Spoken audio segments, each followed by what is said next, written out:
The movie starts with Paul Conroy, a truck driver working for a company called CRT in Iraq.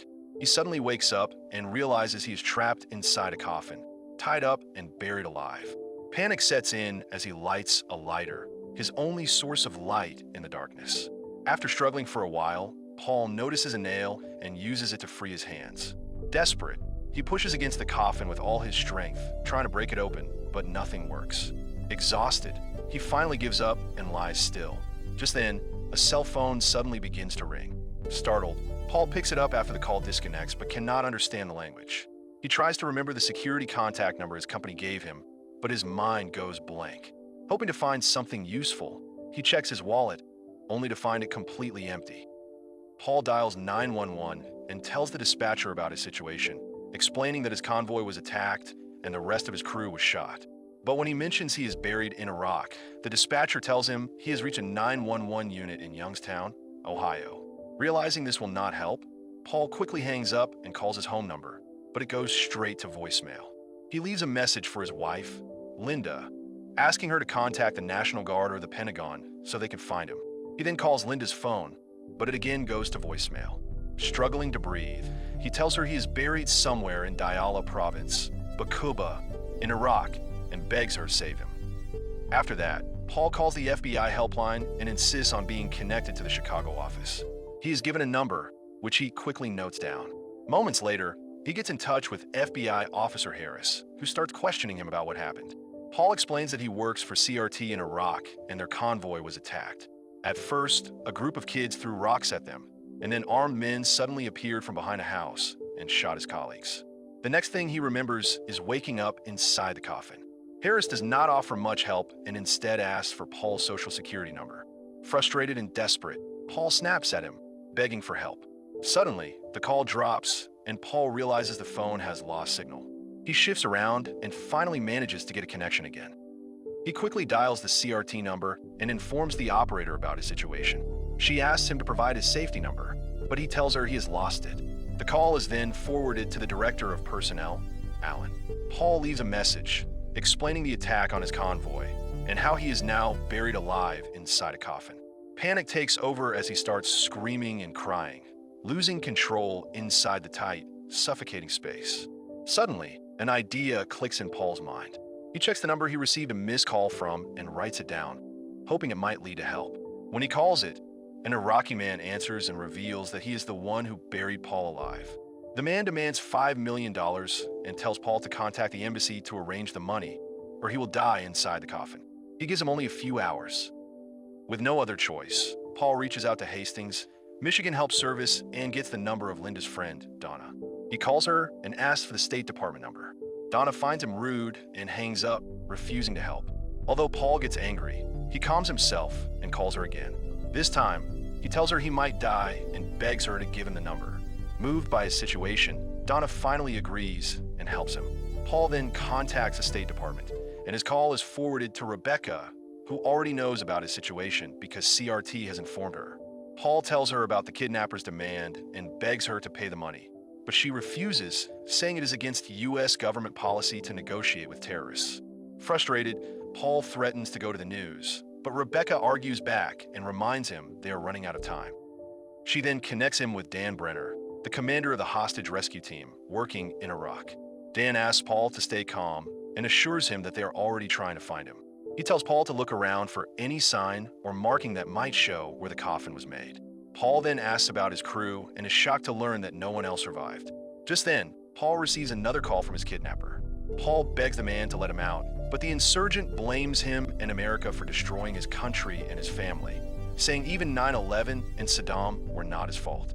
He then orders Paul to record a ransom video and tells him there is a note near his foot.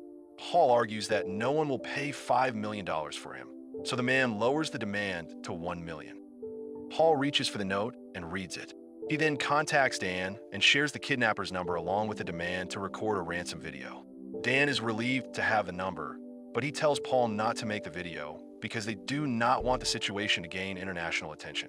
Hearing this, Paul loses control and lashes out, accusing Dan and the government of being selfish and not caring about him or his 8 friends who were killed. Paul then asks if they have ever rescued anyone from a situation like this. Dan says they have handled many such cases and mentions a man named Mark White as someone they recently saved. Dan tries to calm Paul and tells him to stay relaxed and save his phone battery and oxygen, assuring him they will find him soon. Paul slowly settles down and lies back. Suddenly, the phone rings again, and the insurgent once more orders him to record the video. Paul refuses and demands to be released first. Angry and frustrated, he ends the call and lies still. After some time, one of his light sticks dies out, so he switches on the torch he found earlier. Paul takes his anxiety pills and manages to calm himself for a short while. He then calls a nursing home number and speaks with his mother. He tries to pour his heart out, but she cannot even recognize him because of her severe dementia. Paul disconnects the call and breaks down in pain. Suddenly, he receives a video from the insurgent. When he opens it, he is terrified to see his friend, Pamela, held at gunpoint. The man calls him again and threatens to kill her if he does not record the video. With no choice left, Paul agrees. He records a message, introducing himself and sharing the kidnapper's demands. He explains that he has been buried alive underground and warns that he will be killed if the demands are not met. After sending the video, Paul slowly drifts off to sleep. Sometime later, he wakes up and feels something moving inside his pants. Suddenly, a snake crawls out. Paul freezes in fear and stays completely still. Thinking quickly, he pours alcohol around the snake and then lights it with his Zippo lighter, forcing the snake out of the coffin. In the chaos, he accidentally kicks his phone away and misses a call. He then notices the flames getting close to the alcohol can and quickly puts the fire out. Paul picks up the phone and goes through the settings until he finally changes the language back to English. He finds his phone number, writes it down, and calls Linda, asking her to reach him on this number. Soon after, Paul receives another video. This time, it shows Pamela being shot on camera after the kidnapper's demands were not met. The sight completely breaks him, and he lies still, thinking about all the lies the government officials have been telling him. He then gets another call from Dan and angrily blames him for not caring about any of them. Dan lies and says they had no idea Pamela was being held hostage. Paul then shares his number with Dan and tells him he might be near a mosque since he recently heard the call to prayer. Dan assures him they're searching in the right area and will find him soon. Suddenly, an explosion shakes the ground. Paul panics as sand starts pouring into the coffin. He struggles to stop it and, after a tense moment, manages to control the flow. He then realizes his phone has lost signal again. He shifts his body, and once the signal returns, he receives a call from Alan. Alan claims he knows everything about Paul's situation, but instead of helping, he begins questioning him like an interview. He asks about Paul's joining date and the contracts he signed, clearly aware of the risks of the job. As Paul agrees, Alan reveals that his contract has been terminated because of his relationship with Pamela. This means the company will not take responsibility for anything that happens to him. Shocked and devastated, Paul asks about his insurance money, but Alan refuses that too, saying Paul was still alive when the contract ended. Left with nothing, Paul lies still and realizes he has only half an hour left before the deadline. Dan calls Paul again and tells him that 2 F-16 jets have just bombed the city. Paul immediately asks if they knew he was there and whether they even cared, but Dan stays silent. Paul then questions how they can find him if his captors are already dead. In a quiet, broken voice, he asks, "Is it over for me?" And Dan finally replies, "Yeah." Hearing this, Paul turns on the phone camera and starts recording his last message.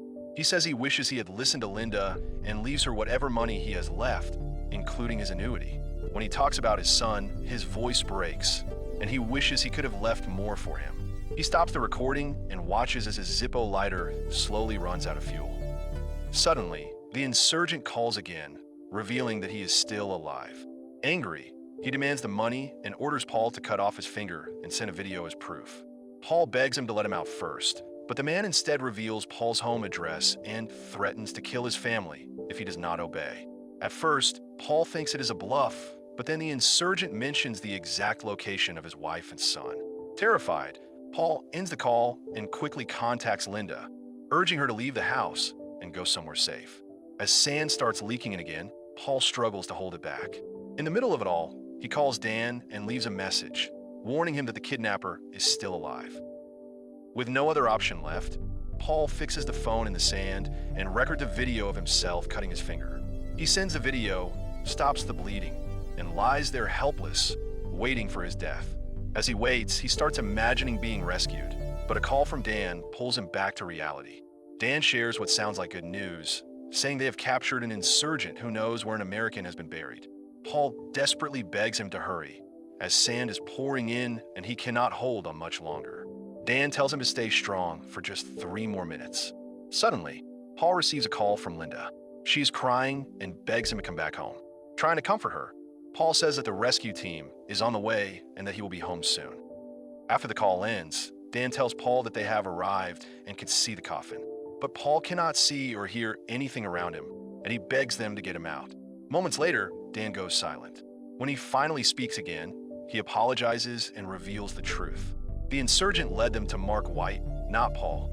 Buried under the sand, Paul breaks down, crying as he accepts his fate.